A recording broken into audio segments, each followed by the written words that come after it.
दुनिया के चकाचौंध के बीच रहने वाली परवीन बॉबी अपनी असल ज़िंदगी में किन अंधेरों से गुजरी शायद ही कोई समझ पाए।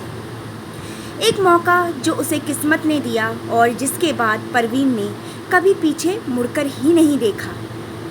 फिल्मकार B.R. इशारा की नज़र जब स्टाइल में सिगरेट का कश लगाती परवीन बॉबी पर पड़ी तो उन्होंने परवीन को अभिनेत्री बनाने का सोच लिया।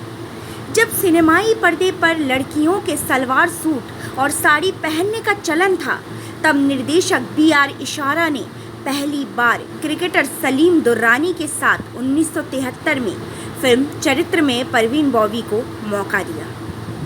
फिल्म फ्लॉप हो गई लेकिन परवीन की किस्मत चमक गई। परवीन को 1974 में आई मजबूर फिल्म ने अमिताभ बच्चन के साथ कामयाबी मिली। इसके बाद उनके साथ में दीवार, अमर अकबर एंथनी, शान और कालिया जैसी फिल्में आई।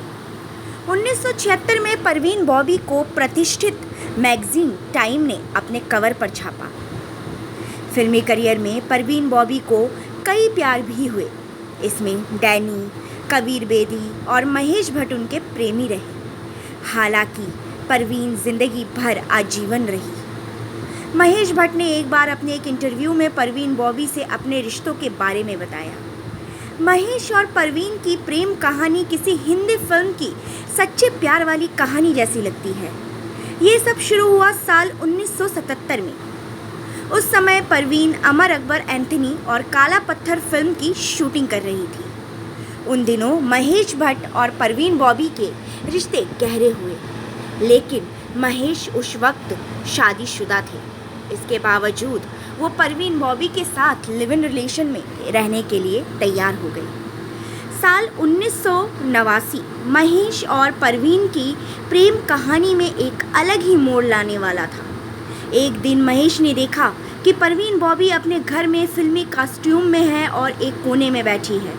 उनके हाथ में रसोई का चाकू है और वह कह रही है कि कुछ मत कहो, कमरा खटमल से भरा है और वो मुझे मारने की कोशिश कर रहे हैं। इसके बाद ऐसी घटनाएं बार बार होने लगी। इलाज कराने पर पता चला कि परवीन बॉबी को पैरानाइड स्किज़ोफ्रेनिया डिसऑर्डर हो गया है।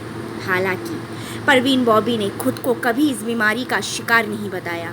उन्होंने ये ज़रूर माना था कि आनुवांशिक मानसिक बीमारी ने उन्हें चपेट में ले लिया था। महेश भट्ट से मिलने के बाद परवीन बॉबी आध्यात्मिक गुरु UG कृष्णमूर्ति से मिली और उन्होंने उनके कहने पर ही 1983 में परवीन बॉबी ने बॉलीवुड को छोड़ दिया, जिसके बाद थोड़े टाइम के लिए वो बेंगलोर में रही और उसके बाद अमेरिका चली गई। अमेरिका में भी उनकी मानसिक बीमारी का उन्हें कोई इलाज नहीं मिला।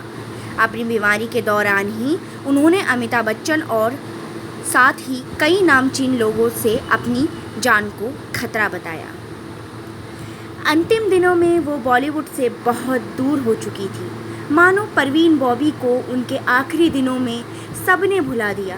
एक कामयाब जिंदगी, खूबसूरती, खूब सारा पैसा भी उन्हें शायद कभी वो सब नहीं दे पाया जो हमेशा से चाहती थी। अधूरी ख्वाहिशों के साथ परवीन ये जहां छोड़कर चली गई।